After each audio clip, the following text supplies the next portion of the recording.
Hey guys, in this video we're gonna dive into the weird world of passport stamps and visas. Thank you so much to Storyblocks for sponsoring this video, but more on that later. My parents got my first passport when I was around 2 years old, which means that all of the stamps I have in all of my passports are from around 20 years of travel. My mom started her own travel agency and she would travel every other month or so since I was born, and thankfully she would always take me with her when she went on her adventures around the world. I realized that growing up with this situation was an incredible privilege, and I'm so grateful for all of the opportunities that I was given right from the start. And I've worked hard to make the most out of the cards that I was dealt. I've learned so much about how to travel from growing up traveling and managing my mom's travel agency from such a young age, especially when it comes to getting all of the world's most difficult visas.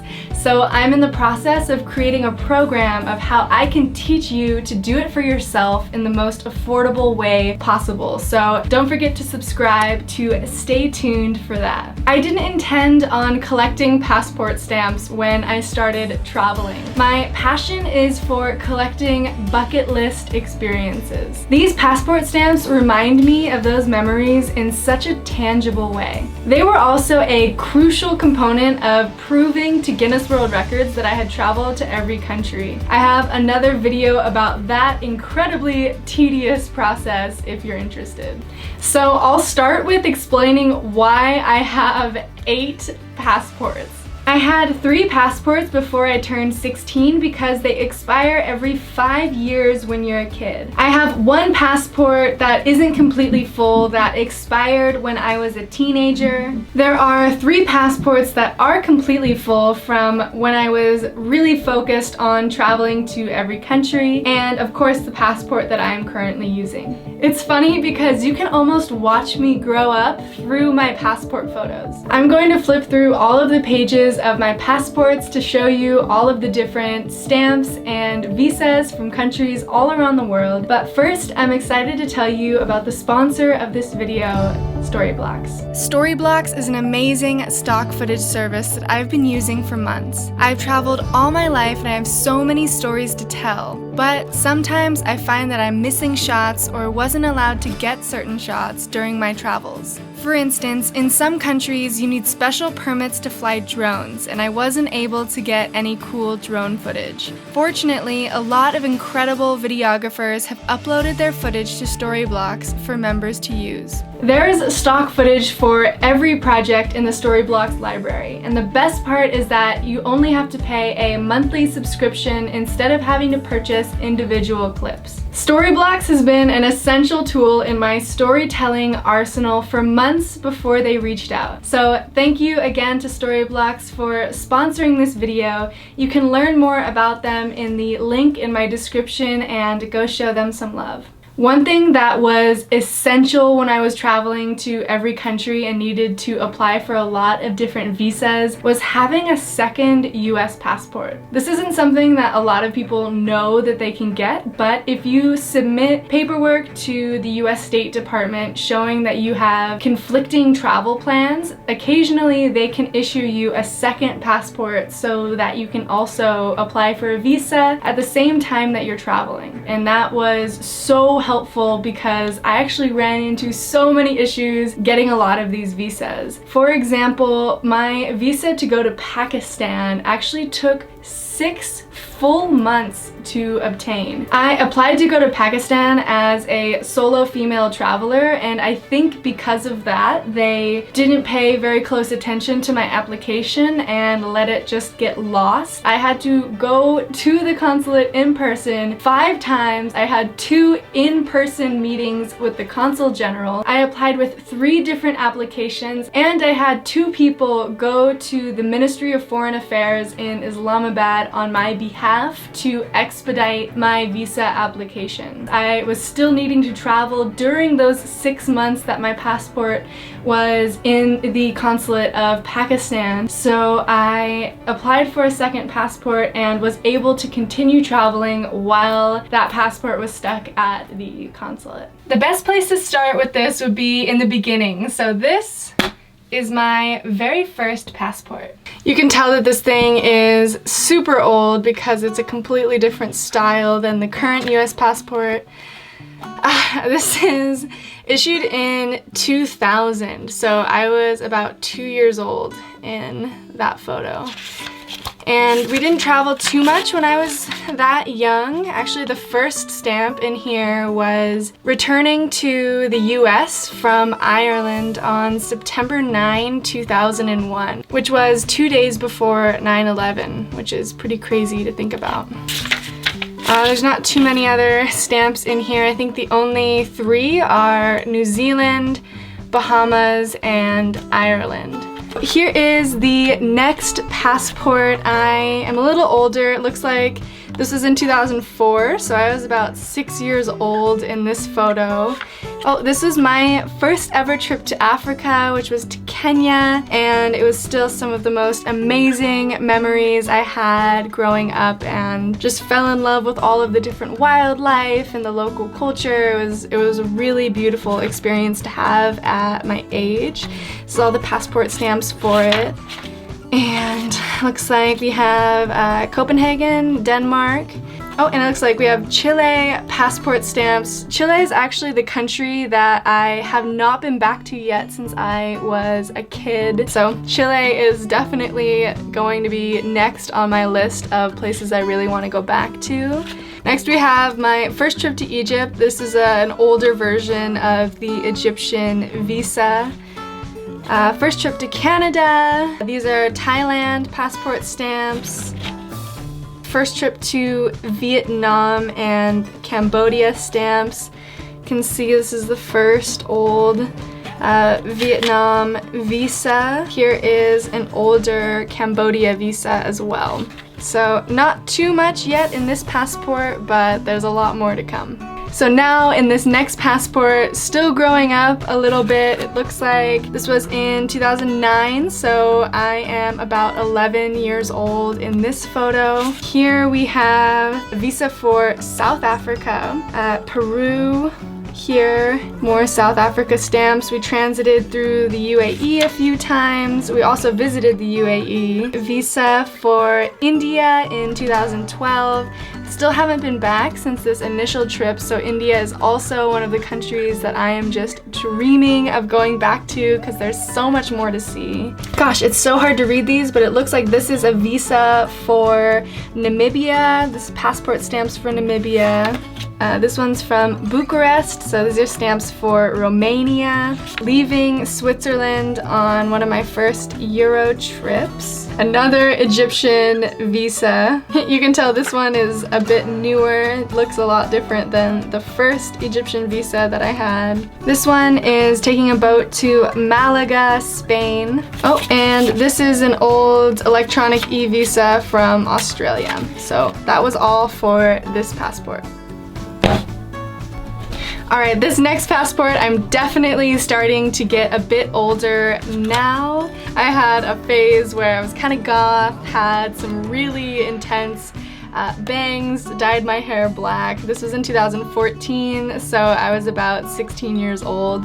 In this photo, one of the first ones in here is a passport stamp for Costa Rica. Amsterdam. See, this one, it's so faint you can't even read any part of the words at all, which was one of the issues I had when I was doing my evidence for Guinness World Records. You can barely see it at all, but that one is also Nicaragua. These two are Nicaragua. This was from my first trip to Japan, another one of my favorite countries. This is from Nice, which is in the south of France. Here's one for Split, Croatia, a stamp from Italy. This one is Amsterdam. Next, a couple of cool visas. This one is for El Salvador. This one, again, is for Spain. Here is my visa for Tanzania, another one of my favorite countries in Africa. There's a passport stamp for Tanzania. Another visa for Uganda. More passport stamps for Argentina, Paraguay, and Panama. Oh, and here's my first visa for Brazil. Oh, there's a bunch of passport stamps for Brazil because when you go to Iguazu Falls, you bounce back and forth over the border. So, oh, here's my visa for Bolivia. Here's the passport stamp from Liechtenstein. Oh, and these are a bunch of different passport stamps from the EU. Bosnia and Herzegovina, and Podgorica, which is Montenegro.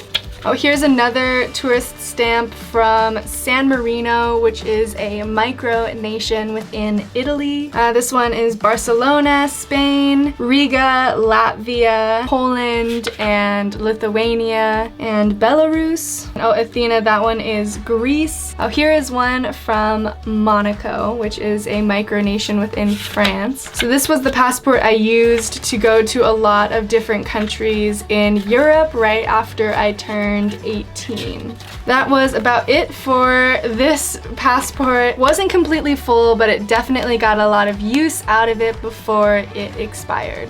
So these next passports start to get really full because I'm over 18. I'm starting to travel a lot more for work and for my dream of traveling to every country.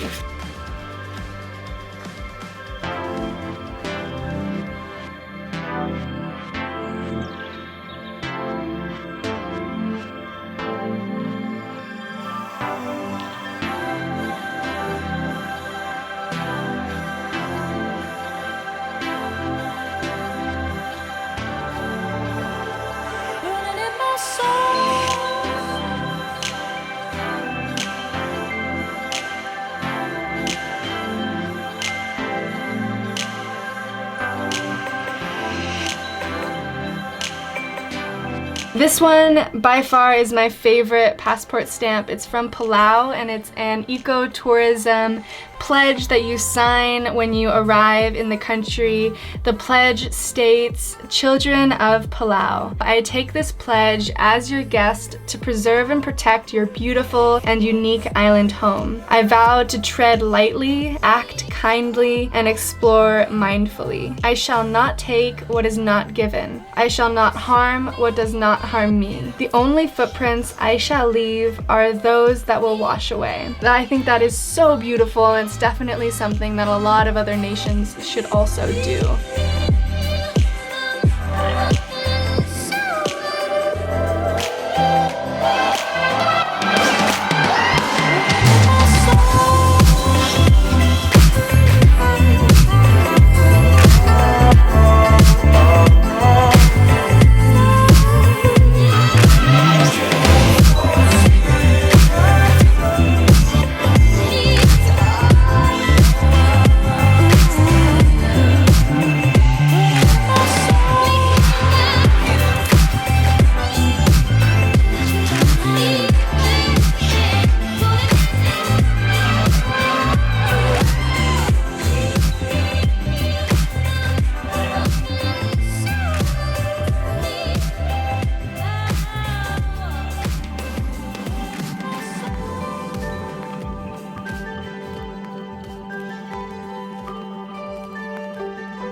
If I missed your country, there's a good chance it was in a passport that I actually misplaced a few years ago and had canceled, or it might have been in my water-damaged passport, which is ironically one of the 2 passports that I'm still currently using. Thank you so much for watching this video. If you enjoyed it, please hit the subscribe button and I will catch you next week.